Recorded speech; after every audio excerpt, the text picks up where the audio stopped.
My name is Marcus Webb. I'm 28 years old. I work at Secure Lock Self-Storage in Slough, just outside of London.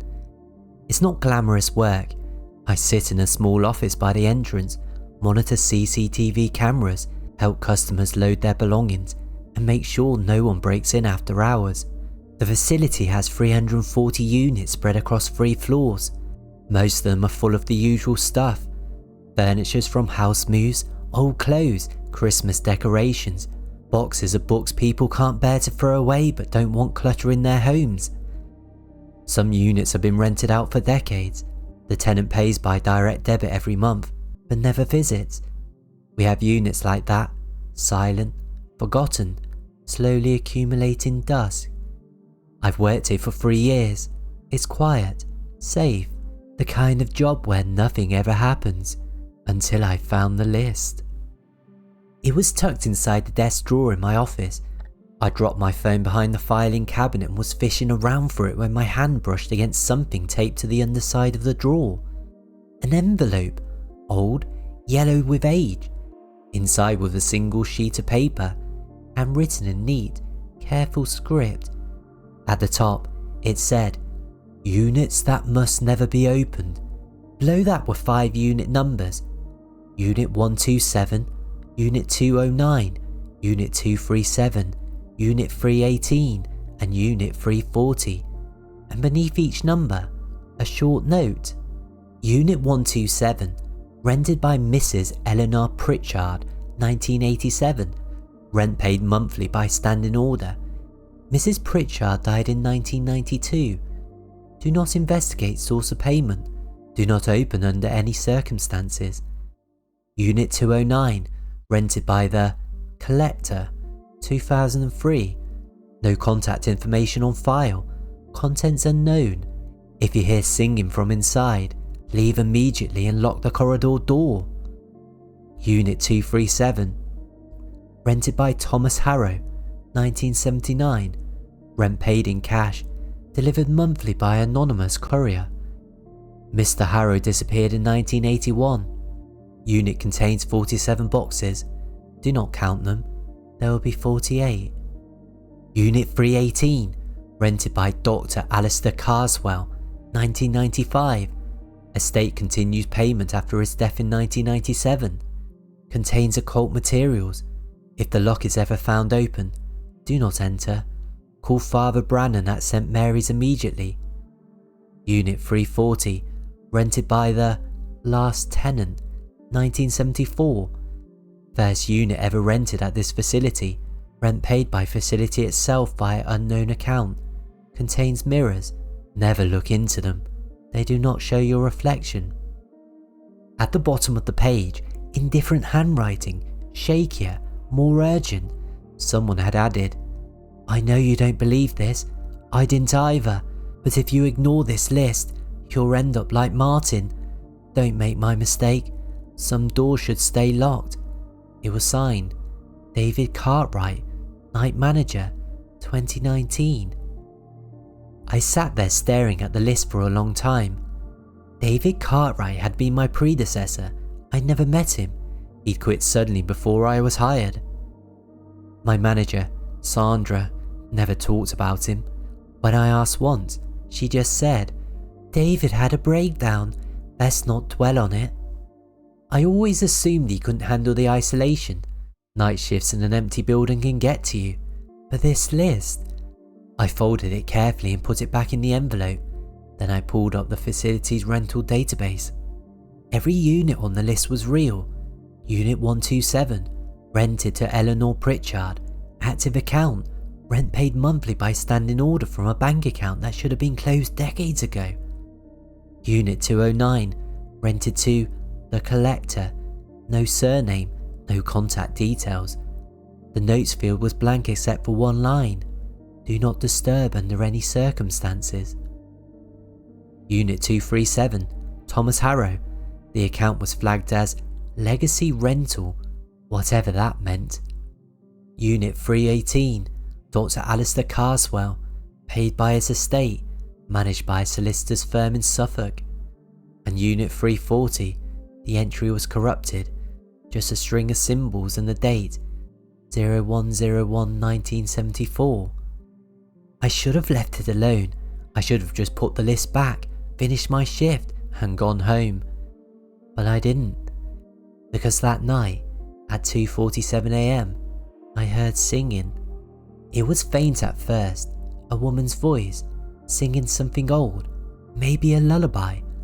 The melody was soft, almost soothing, but it was coming from inside the building. I checked the CCTV. All the corridors were empty, the front gate was locked and no one had entered since 9 p.m, but the singing continued. I muted the monitors and listened. It was coming from the second floor. I grabbed my torch and the master keyring. The second floor corridor was dark. Motion sensor lights flickered on as I walked, casting long shadows across the numbered doors. The singing was louder now, clearer. Hush little baby, don't say a word. I followed the sound. It was coming from Unit 209. I stopped in front of the door. The singer was directly on the other side, close, as if someone was standing just inches from the door, singing softly. I checked the list on my phone. Unit 209. If you hear singing from inside, leave immediately and lock the corridor door. I should have left. Instead, I knocked. The singing stopped. Silence. Then, very quietly, a woman's voice said, "Have you come to let me out?" I stepped back. "Who are you?" "I've been here such a long time." The voice said, soft, sad, "I've been waiting for someone to open the door." "How did you get in there?" "I don't remember, but I'm so tired. Please, just open the door." I looked at the lock, standard padlock. I had the key on my ring. "I can't do that." "Why not?" Because you're not supposed to be in there." A pause, then the voice changed, still soft, but colder. "You're right, I'm not supposed to be in here. None of us are, but we are, and we've been waiting." "Waiting for what?" "For someone to let us out." I backed away slowly. The singing started again, but this time it wasn't one voice. It was dozens. Men, women, children, all singing the same lullaby, overlapping, out of sync. I ran. I locked the corridor door behind me, hand shaking. The singing stopped the moment the lock clicked. I sat in my office for the rest of the shift, staring at the CCTV monitor showing Unit 209. Nothing moved, but I knew something was in there, and it had heard me. I didn't go near Unit 209 after that, but I couldn't stop thinking about the list. 2 days later, I went to the third floor, Unit 237. The note had been Pacific. Unit contains 47 boxes. Do not count them. There will be 48. I didn't believe it. How could there be 48 boxes if you weren't supposed to count them?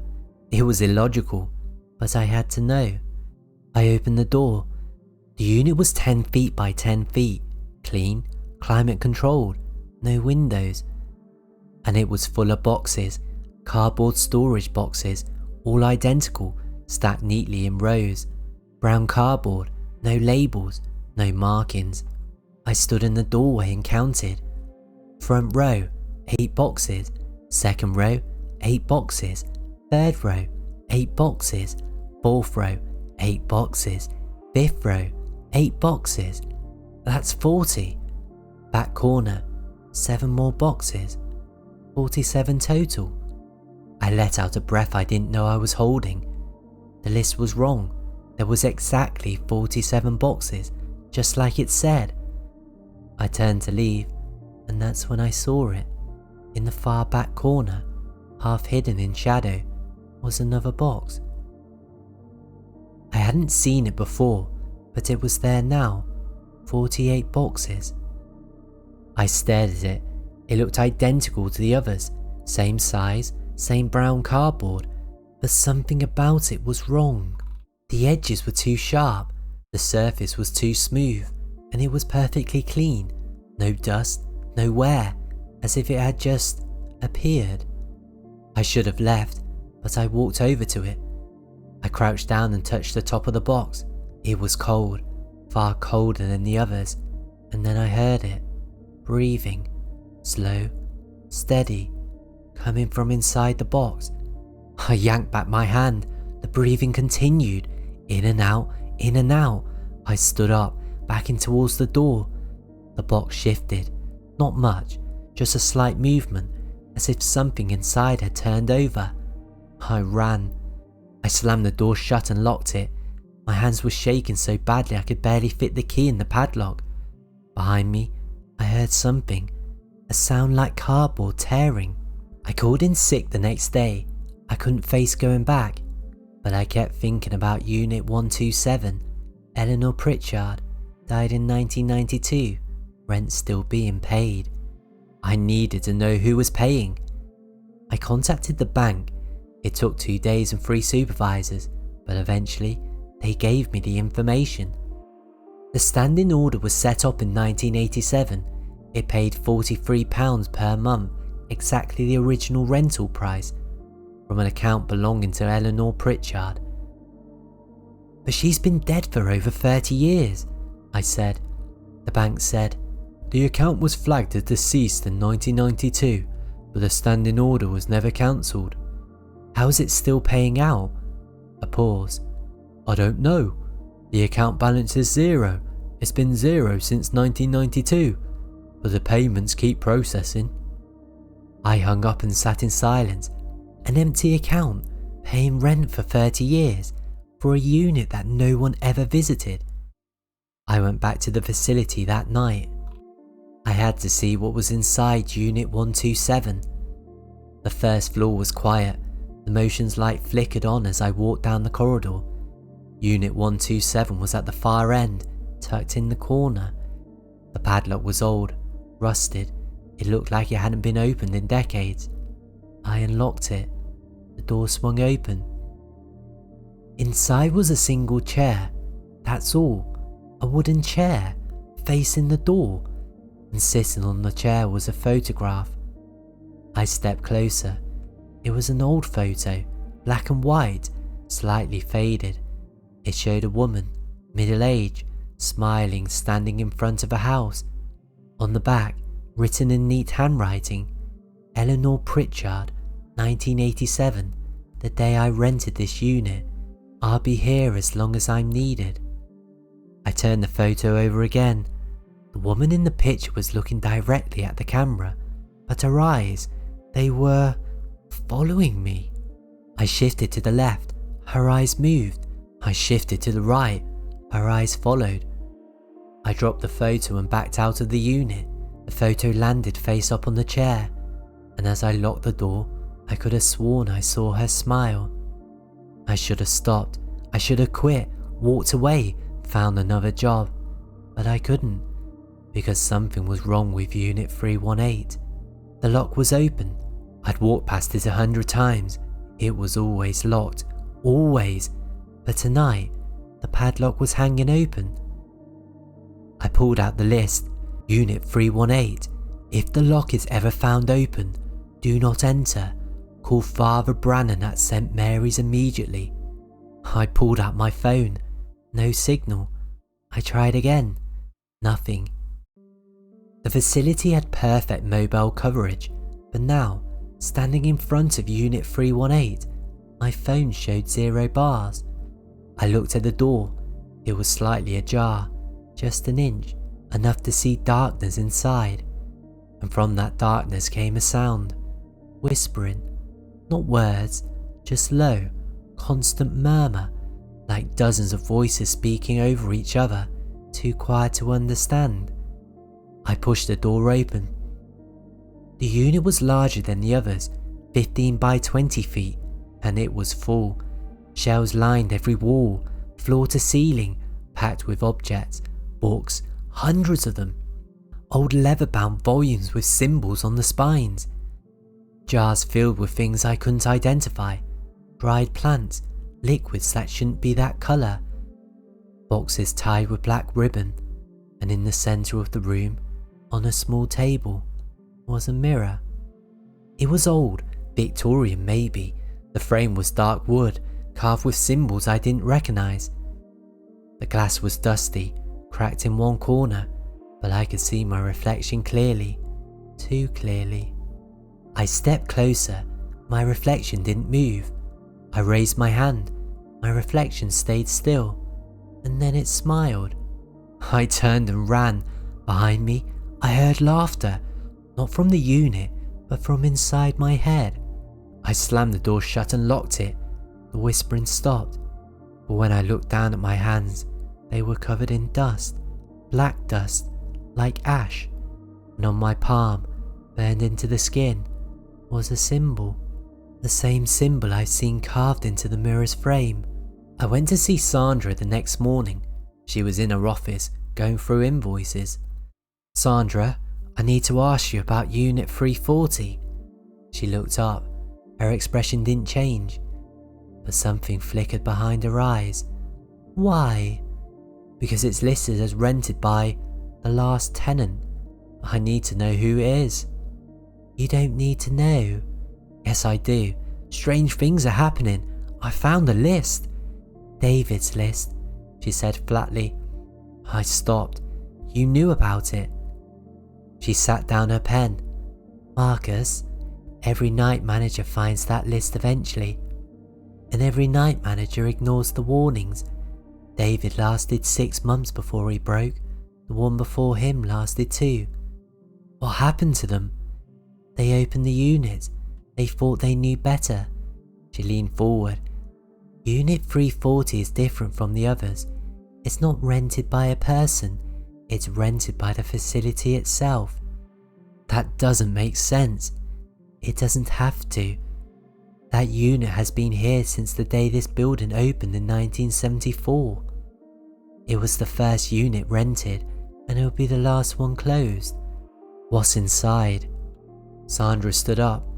"Nothing you want to see. And if you value your sanity, you'll leave it alone." I didn't leave it alone. That night, I went to Unit 340. It was on the top floor, at the very end of the corridor, the last unit. The door was different from the others, older, heavier.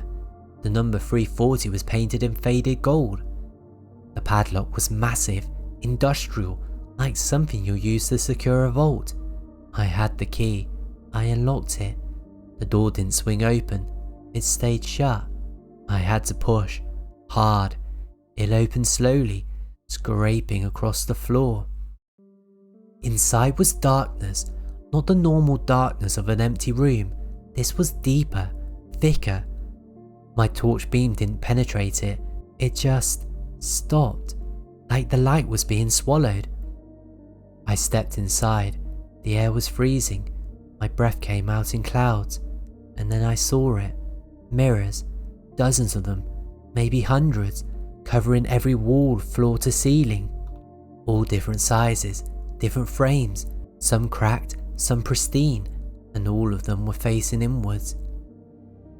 I raised my torch. None of the mirrors showed my reflection. Instead, they showed rooms, different places. I stepped closer to one. It showed a bedroom, a child's room, toys scattered on the floor, a bed with rumpled sheets, and sitting on the bed, facing away from the mirror, was a small figure. I moved to another mirror. This one showed a kitchen, 1970 decor, table set for dinner. A woman was sitting at the table, her back to the mirror, waiting. Another mirror, a hospital room, empty bed, flowers on the nightstand, a man standing by the window, still, staring out. I walked deeper into the unit. Every mirror showed a different place, a different person. All of them had their backs turned. None of them moved. And then I reached the mirror at the back. It was larger than the others, full length. The frame was black, plain, undecorated, and it didn't show a room. It showed the corridor outside Unit 340. I could see the door I just walked through, the hallway beyond, and standing in the corridor, looking directly at the mirror, was me. But I was inside the unit. I turned around. The corridor was behind me, empty. I looked back at the mirror.